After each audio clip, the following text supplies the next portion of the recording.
Começa mais uma edição do JR 15 Minutos, o podcast da Record TV que aprofunda as notícias que mais mexem com a nossa vida. A alta no consumo de remédios tem preocupado os profissionais do setor. Muitas vezes, as doses são tomadas sem indicação médica, ou mesmo acima do recomendado. A dependência de remédios vem crescendo cada vez mais. Segundo o Sindicato da Indústria Farmacêutica, nos últimos 12 meses, a venda de medicamentos aumentou 9%. Os medicamentos têm benefícios, mas também podem ter riscos colaterais, principalmente quando não existe prescrição médica. O que é considerado vício em remédios? Toda ingestão de medicamentos por conta própria pode ser considerada inadequada? Quais os sintomas de quem é viciado nestas substâncias? E como acabar com a dependência? O 15 Minutos de hoje esclarece essas e outras dúvidas com o médico psiquiatra Pedro Pinho. Bem-vindo ao nosso podcast, doutor. Olá, Celso. É um prazer estar participando aqui desse podcast e aprofundar um pouco mais sobre esse assunto. E quem nos acompanha nessa entrevista é o repórter da Record TV, Emerson Ramos. Emerson, a automedicação é uma prática comum entre a população? Olá, Celso. Oi, doutor Pedro. Olha, Celso, o abuso de remédios é um assunto que preocupa as autoridades de saúde. Não é só de pacientes que precisam da medicação e exageram na dose, mas também relatos de substâncias usadas sem indicação médica. De acordo com o levantamento do Conselho Federal de Medicina, 77% dos brasileiros fazem uso de medicamentos sem qualquer orientação médica. Doutor Pedro, esse hábito é um risco para a saúde do paciente? O hábito da automedicação pode ser um problema, assim, isso depende muito da substância que é utilizada. Eles falam que tem uma cultura de automedicação, é uma questão que vem, acho que, da dificuldade de acesso a médicos e conseguir medicações. Isso pode ser tanto um uso de medicações para gripe, que seriam medicações mais leves, alguma coisa para algum sintoma na hora que a pessoa está sentindo, mas isso também pode chegar ao uso de medicações mais controladas, algumas medicações mais perigosas, né? Esse hábito de você se automedicar, ele pode ser um pouco complicado, porque ele te afasta primeiro da oportunidade de ter um diagnóstico médico adequado e ver se é o tratamento certo para você. Isso também é complicado porque te expõe a alguns efeitos colaterais que você pode não saber, por exemplo, usar algum anti-inflamatório por um período prolongado pode levar a danos no rim, no fígado. E o outro risco maior seria esse risco de eventualmente levar a alguma dependência de alguma substância, principalmente de substâncias mais controladas. Agora, sem dúvida alguma, né, doutor Pedro? O senhor citou aí que a automedicação é uma questão cultural e perigosa no nosso país. A dificuldade de acesso ao sistema de saúde, o fácil acesso à internet para pesquisar sintomas e se autodiagnosticar ou até mesmo a indicação por algum conhecido, faz com que milhares de pessoas adotem essa prática, né? Exatamente, Celso. Como você mesmo mencionou, às vezes a medicação pode até vir de algum familiar que está bem intencionado, de algum amigo, mas que pode ter uma consequência bem prejudicial para a saúde dessa pessoa. Doutor, a dependência medicamentosa que gera um impulso no indivíduo, ele utiliza o remédio para obter prazer e bem-estar e não para tratar a doença. Quais são os fatores que podem desencadear o vício?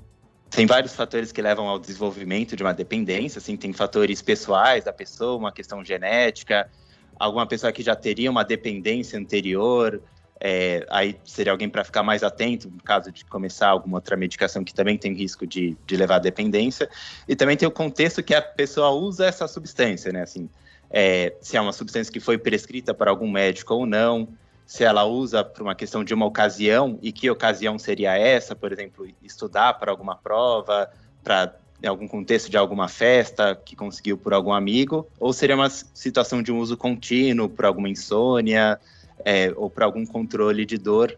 Todas essas acabam relacionando um pouco como que a medicação pode levar a alguma dependência ou não. Agora, doutor, existem medicamentos específicos que podem viciar? Por exemplo, calmantes ou até os de uso comum, como dipirona, paracetamol, aspirina, são remédios que uma parte da população carrega na bolsa, né? Esses remédios para a dor, eles não são tão graves. Os remédios mais complicados para a dor seriam os remédios que seriam opioides. Tem 3 tipos principais de substâncias que podem levar à dependência. A gente classifica elas como estimulantes, que seriam um remédio para você ficar acordado por um período maior ou ficar mais atento. Também remédios para emagrecer. remédios que seriam sedativos ou ansiolíticos, remédios para alguém que quer dormir, que quer algum controle da ansiedade, e os opioides, que seriam esses remédios para dor, que todas essas podem levar à dependência. Falando em opioides, os Estados Unidos registram uma febre, por assim dizer, de consumo de opioides, né, que conseguem até vitimar grandes personalidades, né? E essa epidemia de opioides nos Estados Unidos e na Europa, ela tem uma característica que ela começou justamente pelos médicos, assim, que foram estimulados pela indústria farmacêutica a prescreverem progressivamente mais opioides para dores simples, como dor de cabeça, alguma dor ortopédica, né, uma dor muscular. E por serem substâncias que têm um risco altíssimo de levar a uma dependência, teve essa perda do uso, do controle do uso dessa substância, né, com os indivíduos buscando doses cada vez maiores ou até substâncias mais fortes, assim, de alguém que começaria tomando um comprimido por via oral e que depois estaria se injetando uma substância bem mais perigosa. Agora, doutor Pedro, falando em dependência, né, o silêncio a respeito do abuso de medicamentos é ensurdecedor. O dependente não carrega o mesmo peso de quem usa drogas ilícitas. O fato é que, diante desse silêncio, cresce o número de dependentes. Eu pergunto, como identificar os sintomas de uma pessoa viciada em remédios? Tem alguns sintomas que são específicos de cada substância, né? Normalmente eles são opostos ao efeito dessa substância, né? Então, uma substância estimulante, o efeito dela seria uma falta de energia, uma lentificação. O sintoma de um sedativo, da falta dele, seria uma agitação, insônia. Enquanto o sintoma da falta de opioide seria algum quadro de dor, um aumento da frequência cardíaca e da pressão arterial. Mas também tem sintomas que são comuns a todas essas substâncias, assim, de alguém que passa a usar isso em outros ambientes, assim, por exemplo, alguém que teria essa prescrição de um remédio para estudar, que passa a usar ele de noite para não dormir, ou passa a usar ele em alguma festa, alguém que passa a tomar algum remédio que seria para dormir durante o dia, para controle de ansiedade, começa a fazer outras atividades que não dependeriam dessa substância, que na verdade a substância é até prejudicial, e começa a usar isso ao longo do dia a dia, em doses maiores e às vezes até progredindo de substâncias mais leves, que seriam mais fáceis de conseguir, para substâncias mais perigosas. Doutor Pedro, mas não são apenas os remédios para dores que causam a dependência química. Medicamentos para tratar ansiedade, depressão ou insônia podem se tornar vilões quando usados sem prescrição médica. Eles possuem um grande potencial de dependência?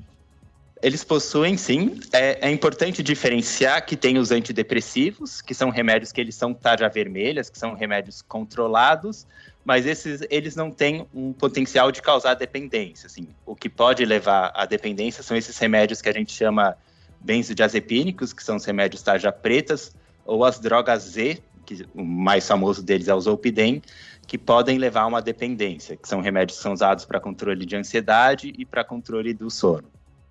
Emerson, na matéria que foi ao ar no Jornal da Record, você conversou com uma mulher que exagerou na dose do remédio para a insônia. Por pouco, ela não morreu, não é mesmo? Isso mesmo, Celso. Ela preferiu não ser identificada, mas já são 3 anos de tratamento para depressão com altos e baixos. Foi numa noite difícil que ela exagerou na dose do remédio para insônia. Ela foi socorrida em casa pelo irmão e passou 2 dias em uma UTI, Celso. Vamos ouvir um trecho da entrevista dela. Comecei a disparar um monte de mensagem para meu ex-marido, para amigos, para família, dizendo que eu tinha tomado um monte de remédio e que eu ia pagar. Eu poderia ter morrido. Eu poderia hoje não estar aqui falando com você. Doutor, infelizmente muitas pessoas têm vício em remédios para dormir e não percebem isso. Existem recursos naturais para tratar a insônia? O recurso principal acaba sendo o que a gente chama de medidas de higiene do sono, que são uma série de medidas para evitar você ficar mais acordado ao longo da noite, por exemplo, evitar exposição a telas, principalmente a tela do celular, que é uma luz que entra diretamente no nosso olho, e tentar criar um ritmo, um ritual para o sono. Assim, e pode ser um ritual particular para cada pessoa, seja tomar algum chá, de preferência não um chá preto, né, que pode ter cafeína, fazer alguma oração, alguma meditação, alguma coisa que vá ensinando para o seu cérebro que esse é o horário de dormir, para ele ir se preparando para que o sono venha naturalmente. Em casos mais graves, pode ser tentado uma psicoterapia, terapia cognitiva comportamental para o sono, e tem outros remédios assim, para o sono que podem ser usados, que levam menos a efeitos colaterais, que têm menos possibilidade de gerar dependência. Doutor, falando ainda de ansiolíticos e antidepressivos, muitos desses medicamentos são vendidos apenas com a apresentação da receita médica, mas muitos brasileiros adquirem esses remédios sem qualquer controle, ou até mesmo com receitas falsas. Exato, assim, a gente sabe que existe algum mercado paralelo, um mercado negro dessas substâncias que precisa ser regulamentado e mais bem controlado de algum jeito. Outro ponto seria esse de algum familiar que tenta passar a medicação para algum amigo, falando, esse remédio me fez bem, por que você não tenta tomar? E talvez não seja o remédio certo para cada indivíduo. Segundo o Sindicato das Farmácias, aí, houve um acréscimo, né, de consumo de medicamentos. Eu pergunto ao senhor, a pandemia da Covid-19 piorou essa situação por causa do medo da contaminação? Os pacientes acabaram exagerando na automedicação? Sim, isso com certeza. Um outro ponto é que durante a pandemia do Covid também teve uma piora da saúde mental, um aumento nos diagnósticos de ansiedade, de depressão, mas junto a isso também teve uma busca maior por tratamentos naturais ou algum outro jeito da pessoa se autocontrolar, assim, se sentir melhor em casa, tomando alguma medicação para conseguir dormir adequadamente. Doutor Pedro, como tratar uma pessoa que sofre com abuso de remédios? A desintoxicação é um processo controlado e acompanhado por médicos de diversas especialidades? Sim. Isso porque algumas dessas substâncias podem ter sintomas de abstinência bem graves, a pessoa pode ter alguma convulsão, pode ter essas alterações dos sinais vitais, o aumento da frequência cardíaca, da pressão, que podem levar a outras complicações mais graves. E por isso o principal é que essas pessoas busquem alguma orientação médica adequada, para que seja realizado o desmame dessas medicações de uma forma contínua, sim, e segura, e também para tratar alguma comorbidade, né? Assim, é que essa pessoa pode ter começado a usar de alguma medicação sem saber, por exemplo, que teria uma depressão, alguma ansiedade, e sem estar buscando o tratamento correto desse transtorno mental. Agora, voltando aos remédios que usualmente carregamos na bolsa, na mochila. Alguns itens são essenciais como um medicamento para dor de cabeça ou um resfriado. Agora, nem toda ingestão de medicamentos, então, por conta própria, pode ser considerada inadequada? Não dá para generalizar, mas acho que depende muito de cada substância, né? Como você mencionou, um remédio para dor de cabeça é bem mais tranquilo do que usar um opioide, que é uma substância que teria um risco maior. Assim, então, tem substâncias que são piores. E uma outra questão é quanto que você usa essa medicação. Assim, se você está usando um remédio para dor de cabeça várias vezes na semana, talvez o que você precisa é tentar buscar algum neurologista para tentar entender qual que é a causa dessa cefaleia, né, dessa dor de cabeça. E a mesma coisa, por exemplo, para alguém que teria alguma dor abdominal, buscar algum especialista.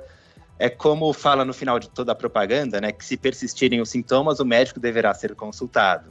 Que é justamente isso. Se você usa muito essa medicação, o ideal é buscar algum especialista na área para ver qual é o problema e se não teria algum outro tratamento melhor. Muito bem, eu acho que o nosso podcast cumpriu a missão de alertar, né, entender o risco e as consequências do consumo exagerado, que é fundamental para conseguir aumentar a conscientização em relação à automedicação, né, doutor? Exatamente, assim. Obrigado pela oportunidade, Celso. Muito bem, nós chegamos ao fim desta edição do 15 Minutos. Eu quero aqui agradecer a participação e as informações do médico psiquiatra Pedro Pinho. Obrigado, doutor. Obrigado, Celso. E agradeço a presença do repórter da Record TV, Emerson Ramos. Emerson. Valeu pelo convite, Celso, e obrigado ao doutor Pedro pela entrevista. Até a próxima. Esse podcast contou com a produção de David Bezerra e dos estagiários Lucas Brito e Kátia Brazão. Sonoplastia de Marcos Vinícius, coordenação de conteúdo Edivaldo Nunes e Deni Almeida, direção editorial Tiago Contreira, vice-presidente de jornalismo Antônio Guerreiro. E eu, Celso Freitas, te aguardo no próximo episódio. Até amanhã.